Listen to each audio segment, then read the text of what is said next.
Shalom. Hey, like I say, brothers, hey, make sure y'all don't get that ring. Call Halal Yahweh, Ba'ashem Yahweh Shai. Done. Double honor to the apostles, the elders, the GMS who rule well. Done. Rock a thumb to all you Akim that's out there pushing this truth and all sincerity, the truth, Yahweh Ba'ashem Yahweh Shai. Done. We out here for the elect of the 12 tribes of Israel, Judah the so-called Negroes, Benjamin the so-called West Indian Jamaicans, Levi the so-called Haitians. We got Reuben the so-called Seminole Indians, Gad the so-called North American Indians, Issachar the so-called Mexicans, Zebulon, Guatemala, and Panama, Manasseh the so-called Cubans, Manasseh the so-called Cubans, Zebulon, Guatemala, and Panama, Ephraim the so-called Puerto Ricans, Simeon the so-called Dominicans, and Asher is Colombia to Uruguay, and Naphtali is Argentina to Chile. These are 12 tribes of Israel. Yahweh Shai is coming to redeem 1/3 the elect. 2/3 is set up for the destruction, man. We're gonna touch on a few topics, man, because we got brothers out here, they learning, so we're gonna go over a few topics. And one in particular, we're gonna go into it with them is counting the cost of coming in the truth. Because if you don't know, Yahweh Ba'ashem Yahweh Shai is waking brothers up like this. I was just talking to the brother in Missouri, that Kansas City camp that was dealing with that money. There was two of them left. They left one brother, and that one brother went fellowship with the brother in Missouri. But he talked to him last night and told him when he came to camp last week, it was 8 brothers waiting on him at camp. They all was in the name. They wasn't on no bullshit. So that's how Yahweh Ba'ashem Yahweh Shai can wake people up. So we're gonna go in and count the cost when you come in the truth. You gotta count the cost, man. That's right. Go ahead, brother. You want to start at 27. Start at 27. Well, I'm gonna start at 23, and I'm gonna read into it, and let you have at it. You know what I'm saying? It's Luke 14 and 23. And the Lord said unto the servants, go out into the highways and hedges and compel them to come in, that my house may be filled. Said go out into the highways and the hedges, right? And compel the brothers to come listen at this gospel, man. It's being preached, And also tell you that Matthew 22 and 9 when they had the wedding supper, he said go out and be in as many as you get to the marriage, man. Good or bad. This gospel is like when you read, when Yahweh Shai and Peter and them, it's like you casting out a net. And whatever get in that net, you pull it in and you keep the good and you throw away the bad. That's what the gospel is. Because you're going to have certain brothers, they going to come in the truth and they going to fall out. They've been doing that for so long. So, verse 24. For I say unto you that none of those men which are bidden shall taste of my supper. And there went a great multitude with him, and he turned and said unto them, if any man come to me and hate not his father and mother and wife and children and brethren and sister, yea, and his own life also, he cannot be my disciple. And that don't mean hate them to the point you don't want to take a gun and kill them.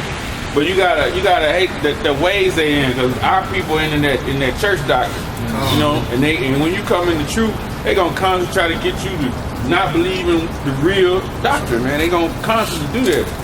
So you gotta put aside like them, and you gotta, for this gospel, you gotta put aside your children. The Lord said, he who give up his life, who you save is try to save his life, you're gonna lose your life. Who give up your life, you're gonna gain life eternally. And it was saying in verse 24, it said, none of those should taste of my supper. Those were the ones that was making excuses not to attend the supper. Mm-hmm. They had wives, they had land to work on, they had cattle to basically attend to, and so forth. They was coming up with excuses. And that's why the Lord said, look, those people are not going to taste of my supper because they're making excuses not to come to the fold, not to come back to the fold. They looking at that as if that's more important, and that's going to give you salvation. Mm-hmm. It says, verse 25, and there went a great multitude with him, and he turned and said unto them, if any man come to me and hate not his father and mother and wife and children and brethren and sister, yea, and his own life also, he cannot be my disciple. For whosoever doeth not bear his cross and come after me cannot be my disciple. Look up that word disciple. Come. You know? But that's one thing,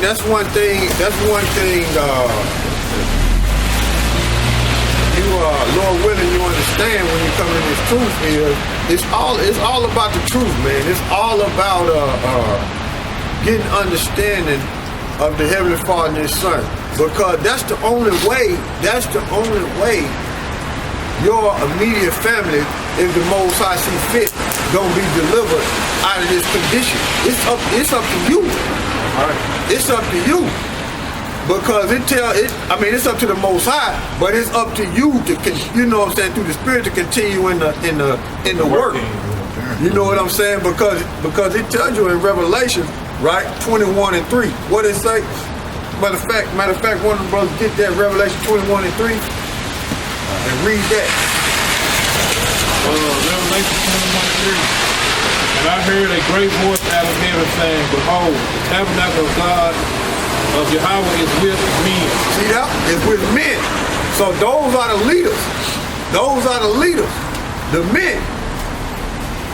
So you gotta always meditate on that. Look, it's on you, man. It's not on your kids. It's not on your wife. It's not on your mama. It's not on your daddy. It's on you. You know what I'm saying? And that's what Yahweh Shai is raising up leaders. So you got to count the cost of being sometimes separated from your family and doing this work. Separated from your old lady, doing this work. Separated from your kids, doing this work. Because that's the most important thing that's laid up on the table. You know what I'm saying? Whether they agree or not, your job is to push this truth and do the work and bring forth fruit through the spirit and power of Yahweh Shai, man. That's it, man. That's it. You know? This disciple, 31:01. The Greek word is methates. A learner that is a pupil, a disciple. A learner that is a pupil, a disciple. What's the root of it? The root is mantheno, to learn, to appraise, to increase one's knowledge. To increase one's knowledge. So you saying you following Yahweh Shai, the Most High will increase your knowledge, and you will come to the conclusion that meditating and coming to the conclusion and examining the situation that it's all about this truth. It's all about you doing what you're supposed to do as a man of the Lord to serve Him, to get your family out of this situation, because it's leaning on you. Because like I was saying through the Spirit, pursuing the Revelation 21:3, hey, the tabernacle of the tabernacle of Yahweh Shai is with men, and you are the leaders, man. The nation of Israel, the Negro, Latinos, and Native Americans, man. You know, I'm gonna read this again. And whosoever, this Luke 14:27, right? And whosoever doeth not bear his cross and come after me cannot be my disciple. Them burdens, man. Bear them burdens, them trials and tribulations. Like Yahweh went through, man. That's right. You know, you gotta bear them same burdens. And even in the future, it's gonna get worse. Because we're gonna be tried just like he was tried. Some of us gonna be killed, the scripture say in Revelation. Some of us gonna be beheaded. Yep. You know, we're gonna be getting probably beat and all that, man. Tortured. You know. And also, when you look up that word cross, like the brother was saying, the burden, right? When you come into this truth, and also that brings balance. Okay? So matter of fact, look up that word cross too. But that's what a cross, it also deals with suffering, but it also brings, when you're trying to set something up and keep it straight, it brings balance. Okay? It's Greek 47:16. Storos. Strong's a stake or a post as set upright. See? That is a pole or a cross as an instrument of capital punishment.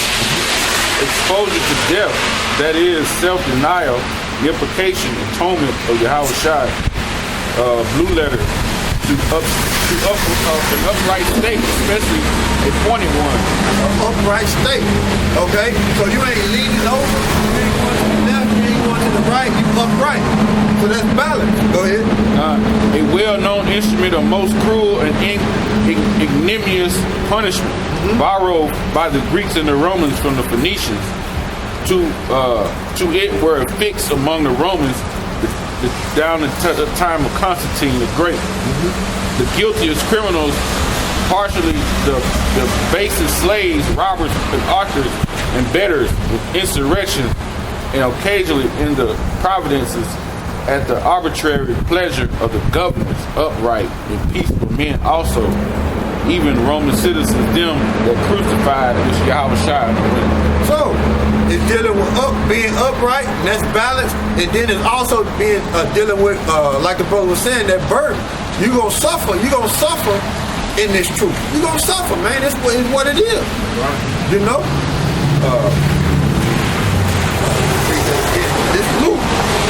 It's Luke 14 and 27. And whosoever doeth not bear his cross and come after me cannot be my disciple. So if you don't bear that cross, you want to increase in learning, man. You're gonna be basically dumbfounded, man. Out here like a zombie. It's like all the movies they make. We're just aiming at the population of America, the people of the world. They zombies, man. They don't know what the hell's going on.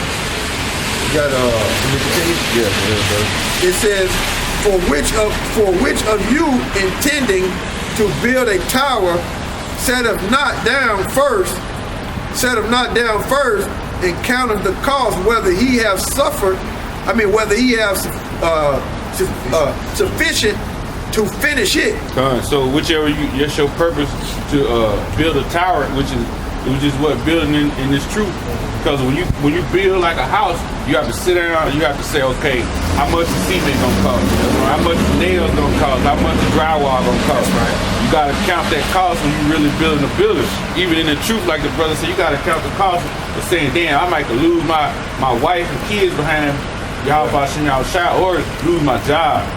You know, I could lose friends behind the people who so-called friends and stuff. You know, so that's the cost we count when we come in this. I mean, you'll see him again in the kingdom, but on this side, you got to do what you got to do, man.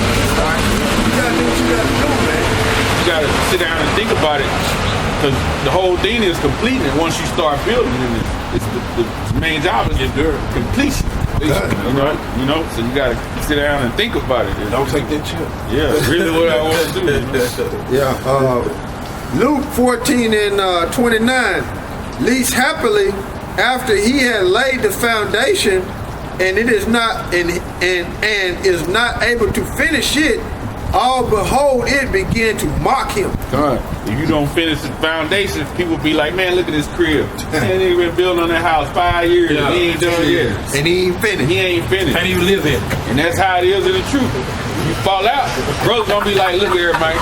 Dude couldn't even finish. He bugged out. Yeah, he bugged out. He was whooping and shit. Super Israelite. Look at it. Like we had a guy, Mr. Potato Head, which we don't like to mix him because he's so much of a scoffer, man. It's ridiculous. But we'll use him as an example. Like Mr. Potato Head, man. They call you know him as Dunlakai or Donald Wade. You know what I'm saying? That's his To Zion. That's his tag name, right? And when he came into the truth, he really didn't understand it. And he would do sit down, beating the artist rendition of Yahweh Shai. He would hold hold this up and be punching it. Right? He would be punching. And then all across the room. and then one time he had a video to where he was giving praise to an elephant, a blue elephant, saying that that's where he get his power from. Man, that shit is funny as fuck. I mean, like, you can't even keep a straight face, man, and say it, man. You know what I'm saying? But it's so funny, but that's them 8 demons that was laid on him, and he just magnified, right? But that's all he really wanted to do. He just wanted to worship things that was dead and didn't have a spirit in it. That's what he really wanted to do. And the Most High brought it out of him when he spit him out the truth. You know, when he spit him out, man, he looking at a blue elephant that he got to hold up, saying that's where he get his power from. Bugged out, man. You know? So that's why me and this brother, you know what I'm saying, make mockery of him every time we see him. He might reveal himself on the comment board, or he might get mad and say, oh, I ain't dealing with him, I got too much knowledge. You know what I'm saying? But he bugged out. Let me read that again, man. It is Luke 14 and 29. Least, huh? Hey. What's your nationality? My nationality? Yeah. I'm Negro American. Negro American? Black American. I'm a Negro. Hey, I'm gonna ask you again. What's your nationality? American? Hey, you know America was named after a so-called white man named Americo Vespucci. Did you know that? Is that true? Is that true, doctor? Is that a true doctrine or is that false prophet? Huh? Is that a true doctrine or is that false prophet? True teaching? That's a true teaching right there. That America Vespucci Can you go was to the named after. then? Huh? Turn to your Bible. Oh no, you out there, man. Hey, get on down the street, man. You ain't making no type of sense, man. Get on down the street. But I just did that. Abraham. Y'all going down the street. This ain't for you, man. Get down the street, man. You got too many demons on you, man. Your spirit messed up, man. Going down the street, man. But I just did that to show you, brother, man, how bugged out our people are, man. You know what I'm saying? I asked him his nationality. He said Negro, man. Negro American, man. That just shows you, man, the word Negro means black, man. Yeah. That ain't no nationality, man. That's a color. You see what I'm saying? You see how bugged out these niggas is, man? They mind gone, man. But guess what though? He think he learned. You can't tell him that. He think we going off. That's right. He think we going off, man. But that shows you, man. Shit, man. Damn. He fucked up, man. He fucked up, man. Hey, man. Damn. And it is what it is. Hey, this is Luke, what was that, 29. This is Luke 14 and 29. Least happily after he had laid the foundation and is not able to finish it, all that behold it began to mock him. They begin to mock him. Everybody, he'll become a spectacle. And not a spectacle like Corinthians say, he's gonna be a laughing stock. Yeah. Good. He gonna be a laughing stock, man. You know, and that's what like I was using as an example through the spirit of Mr. Potato Head. He a laughing stock, man. He go on everybody's page, man, and comment. And when he comment and put up scriptures, man, they don't make no sense. It's not related to what the video is talking about, man. It's some way left field, man. Like he got a video saying Tahar is Yahweh Shai, man. What? That just shows how bugged out he is, man. Hey, man. That just shows you how bugged out he is, man. Yeah, he got a video saying El Tahar is Yahweh Shai. That's the title of it. I ain't even, click and see what he was saying. But that's just the title of it. That's enough thing. Shit, man. You know, it says, it's Luke 14 and 29. least happily after he had laid the foundation and is not able to finish it, all that behold it began to mock him, saying, this man began to build and was not able to finish it. Able to finish. He wasn't able to complete it. So that's how it is. That's the analogy they're using, is building the house, coming in this truth. You gotta be in the fundamentals of the truth, man. How we try to basic fundamentals of the truth, man. You know, knowing the name. That's right. You know, knowing who the Lord came for. You know, knowing the Gentiles. You know, basic. You know, and being rooted in that foundation. You know, because that's what holds a house up, is the foundation. That's right. Strong foundation, strong house. You can build upwards. You got a weak foundation, you're gonna build 1 or 2 floors and that shit gonna fall in. All right. You know? Gotta keep it up. And that foundation is Yahweh Shai. That's right. That foundation is Yahweh Shai. But what we doing through the spirit and power of Yahweh Shai is building the house of David once again. That's right. You know? Building the house of David, man. So Yahweh Shai is that foundation, man. All right. You know?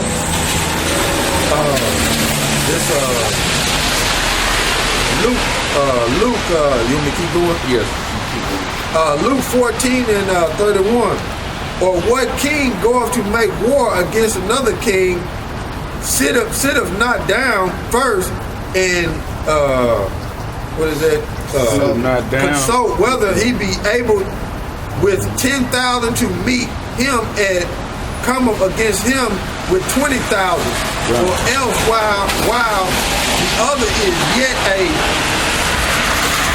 Matter of fact, we go. That's saying, what king gonna go to war without taking counsel first? Like that dude over there can have 50,000 soldiers. He got to take account. Well, I ain't got for 10,000. I might lose 10,000. And then once I lose 10,000, I might lose the kingdom. I'm gonna lose money, and you know. And that he might lose his prize, man, his kingdom. So you gotta sit there, and the king gonna count the cost of whether he can go to battle too. How long it's gonna take? It might take 2, 3 years, 4 years. Some battles take 10 years, 15 years. And at the end of it, what am I gonna lose or what am I gonna gain? See what I'm saying? Mm-hmm. So that's why, you know, shoot, when you come in this, man, it's that's why I said it's to complete it, man. You're gonna gain the eternal kingdom. You're gonna be one of the first ones to enjoy that first promise of blessing. Right. You know? That's what we're going for. Right. Striving for it, man. All be security all about your own shot. Yeah. This Luke 14 and 31. It says, or what king goeth to make war against another king, sitteth not down first and consulteth whether he is able with 10,000 to meet him that cometh against him with 20,000, or else while the other is yet a great way off, he sendeth an ambassage and desire conditions of peace. Yeah, begging for peace, man. You know, so Yahweh sent his son, and now he's sending us out here.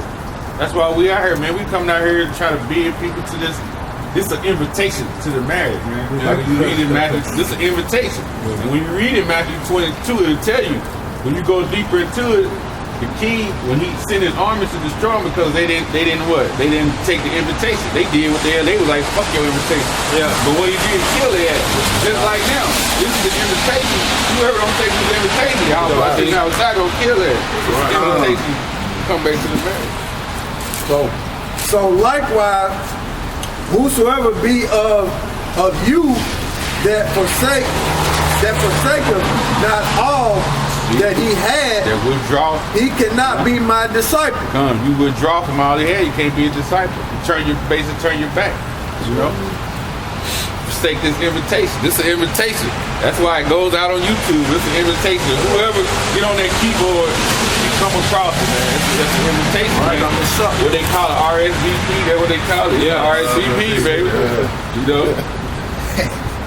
It says, verse 34, it says, salt is good, But if the salt have lost its savor, wherewith shall it be seasoned? Salt is like